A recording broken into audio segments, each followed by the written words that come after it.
Hello all, welcome to this session. In this session, I am going to explain about flow control statements in Java. So let's get started. What exactly are these flow control statements? To explain that, I am going to draw two Java files here. Okay, for explanation purpose, I am going to draw this is the first Java file. Let's say this is the second Java file. Okay, let me draw two Java files. And both these Java files contain some code. Let's say this is the first line of the code, second line of the code in the Java file, third line, fourth line, fifth line, sixth line, seventh, eighth, ninth, 10. Let's assume that there are some 10 lines of code in this particular first Java file. In the second Java file also, we have some lines of code. 1, 2, 3, 4, 5, 6, 7, 8, 9, 10, and so on, whatever it may be. Okay. Let's say in the first Java file, whatever the Java code I have written, it doesn't contain any flow control statements. Okay, without flow control statements, this particular Java file, okay, the first Java file contains a code, Java code written like this, contains good number of lines of code, but this any lines of this code doesn't have any flow control statements. Without any flow control statements, this Java code has been written in this particular Java file. That's what I mean. The second Java file, here also we have the code, but this particular Java file contains flow control statements. Okay, it includes some flow control statements. Then what is the difference? If you understand the difference between this Java file, which doesn't contain any flow control statements, and this Java file, which contains the flow control statements, then you will be able to understand what exactly are the flow control statements in Java. So when I run the first Java file, which doesn't contain any flow control statements in its code, what will happen? These lines of code will run one after the another one. That is, after the first line get executed, second line will get executed in this particular file. Then after second line, third line. After third line, fourth line. After fourth, then fifth, then sixth, then 7, 8, 9, 10, and so on. This is how the code in the first Java file will get executed if it doesn't contain any flow control statements. In a sequential manner, the code in the Java file will get executed if that particular code in the Java file doesn't contain any flow control statements. What about the second Java file? I already mentioned that the second Java file contains flow control statements in its code. Then what will happen if I run this kind of code? Here, the execution of this particular code may not happen in a sequential manner. It may happen something like this. For example, after first two lines, then third, fourth, fifth lines will not get executed. Then sixth, seventh, eighth, ninth, 10th are getting executed. So what happened to the three lines? They didn't get executed.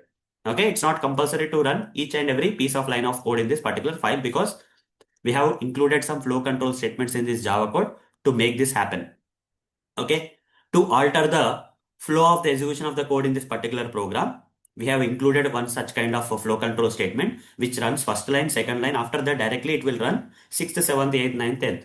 This may happen. Another situation where what may happen here by including this flow control statements in this particular Java file here is it may run 1, 2, 3, but 4 and 5 lines it will run multiple times. Let's say 5 times it will run fourth and fifth line, and then finally the remaining lines of the code it will run. This may also happen. Okay, after running the first three lines, the fourth and fifth lines are going to run 5 times. Repeatedly, the same lines are running multiple times.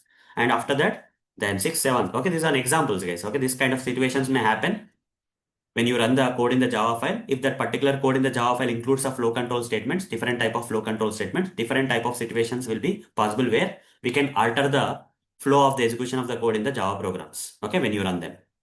Another situation that may happen by running this kind of code in the Java file which contains this kind of different type of flow control statements is after the first line has run, directly we may go to the third line. After third line, we may go to the second line. After that, we may go to the fifth line.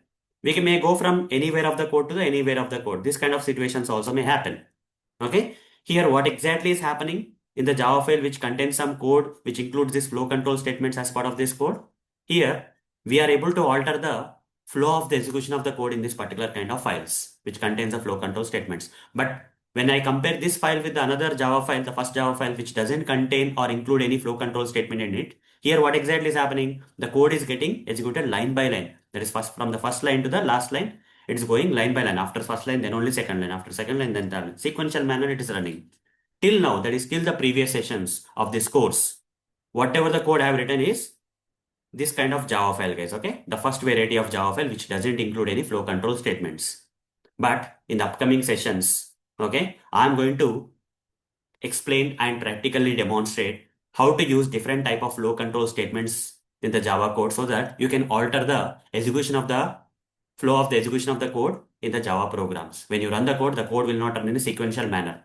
Okay? We can alter the flow of the execution of the code in the Java programs. So I thought of explaining this theoretical part in this session, guys, where I just wanted you guys to understand what exactly are the flow control statements. What will happen to the Java code if we include the flow control statements in the Java code in the Java files. Okay? This kind of scenarios may happen where we can alter the flow of the execution of the code. We can modify the execution of the code. The way the code is getting executed, we can modify that flow of the execution of the code. Okay.